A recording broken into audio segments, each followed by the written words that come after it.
So I, wanted to talk today a little bit about sort of Congress's role in all of this. We've heard a lot from the administration, and I think we're doing some great work getting the ball rolling, getting things started. But at some point, Congress also has a role at the table. So first off, a little bit about me and Senator Cornyn. So I'm Senator Cornyn's senior counsel on the Senate Judiciary Committee, handling criminal justice policy for the senator. So Senator Cornyn is also the chairman of the Senate's subcommittee on the Constitution, and is also the assistant majority leader of the United States Senate. But prior to his time in the Senate, served as Attorney General of Texas, as a member of the Texas State Supreme Court, and as a state district judge in Texas. So he sort of brings I would say, unique perspective in a lot of ways. He's sort of seen the forensic sciences and forensic science policy from, as a lawyer, from the bench, from the appellate bench, from the district bench, from the executive branch as an administrator of a criminal justice system in Texas, and also now as a member of the Senate Judiciary Committee in the United States Senate and on the Committee of Relevant Jurisdiction. So brings a lot of perspectives to the table on the forensic sciences and sort of what the future looks like, what best practices look like, and what what the administration is doing and how we can build off their sort of policy framework. So in that regard, Senator's done a lot of work on the forensic sciences previously, on what's called the Justice for All Act, and also on which includes the Debbie Smith Act and federal DNA programs, and as well as NIJ grant programs related to other forensic sciences. So we've done a lot of work on those, authorizing and reauthorizing those programs, and as well as conducting oversight on them. But after, following the 2009 National Academy of Sciences report, I think the senator was very interested in trying to determine what the next steps were for the forensic sciences. Fortunately for us, Mark, Jerry, and NIJ and NIST have sort of gotten the ball rolling on what the next steps do look like. And we think have done some great work in sort of modernizing and moving the forensic sciences forward, pursuant to some of the findings in the 2009 NAS report. So we're encouraged by the work that's being done by NIST and the OSAC structure. And one thing I will say is at some point that structure has to be made permanent, and has to be authorized by the Congress, and has to be funded expressly by the Congress. And I think we are very interested in trying to figure out what that looks like and how we accomplish that, because we would like for sort of the best practice for the model to have sort of the full blessing of all three branches of government and a full regulatory framework, so that we can really build on what this structure has done, what Mark and Jerry's structure has done.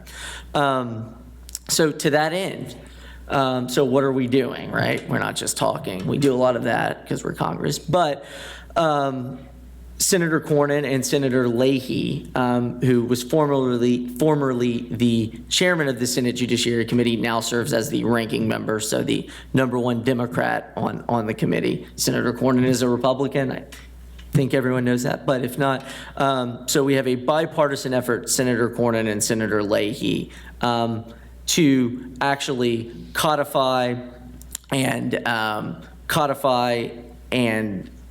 make permanent the groundwork that has been laid by the NIST OSAC structure. So what we did last Congress was introduce a bill, S2177, the Criminal Justice and Forensic Science Reform Act, as it is called. And what that would do is take the lessons that we've learned so far from what the administration's doing and actually put a similar structure in statute and provide it with actual regulatory authority to actually directly regulate labs and practitioners who receive grant funding from the federal government to practice the forensic sciences. So just to give you all a brief summary of what that bill does. First of all, it would create a permanent Office of the Forensic Sciences, Office of Forensic Science, not the Forensic Sciences, Office of Forensic Science in the Department of Justice, which would have a director that was independently appointed by the Attorney General. NIST would have a partnership role in that office. It would be a collaborative model. One of the things we're trying to accomplish with the legislation is actually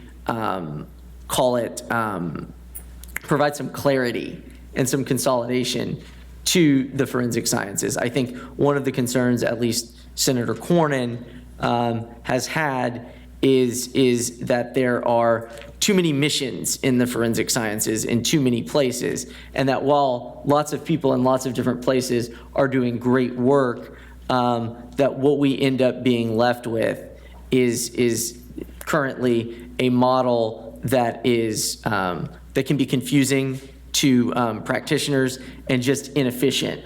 I think what we would hope to accomplish is sort of a unified purpose, a unified strategy, and a unified mission for the taxpayer dollars we're spending on the forensic sciences. So that's the overarching goal of this bill, and to that end, we would create a permanent Office of Forensic Sciences, Office of Forensic Science at the Department of Justice, which would coordinate with NIST so that the science and standards are implemented within the context of the judicial system and where those standards are utilized, and would sort of build off what we're learning from the OSAC structure right now.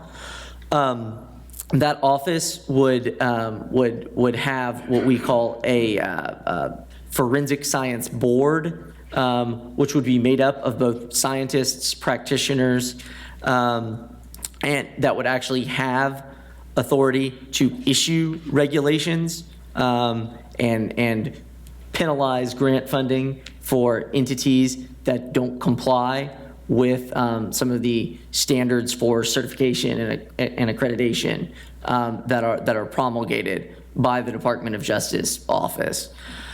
And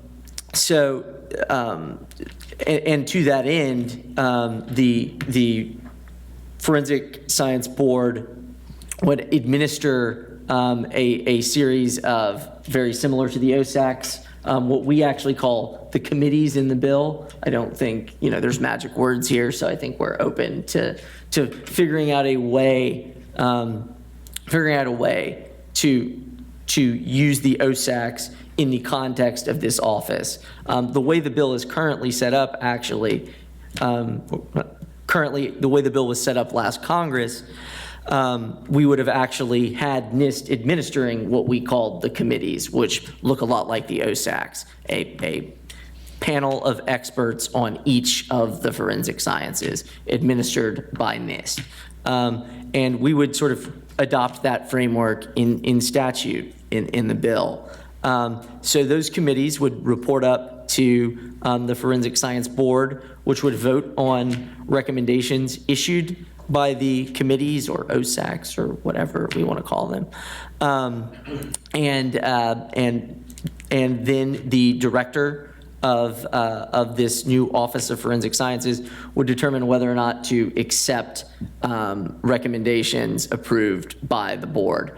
And then those recommendations would become binding upon entities that receive federal grant dollars from the Department of Justice for the forensic sciences. So we view this as putting some permanence behind the model for reforming the forensic sciences, but also as putting some teeth behind it as well, I guess is one way to say it. The legislation would also create new authorizations for grant funding to conduct research through the Office of Forensic Sciences. That office would actually have to come up with a unified research strategy for the forensic sciences that we would target grant funding behind. It would also provide funding for training for judges, attorneys, and for updating interoperability databases, things like that. And then would also set standards for accreditation of forensic science labs across the country, and as well as standards for certification of forensic science practitioners across the country. So this bill is we think accepts a lot of the model that Mark discussed, and ensures that we do this in a way that sort of has the long-term blessing of Congress, and making sure that we are continually having collaboration between practitioners and practitioners as well as scientists, to really move the forensic sciences forward on a continual basis. So I don't want to take up too much time here and get into too many weeds on the bill. I'm happy to answer any questions y'all have on it.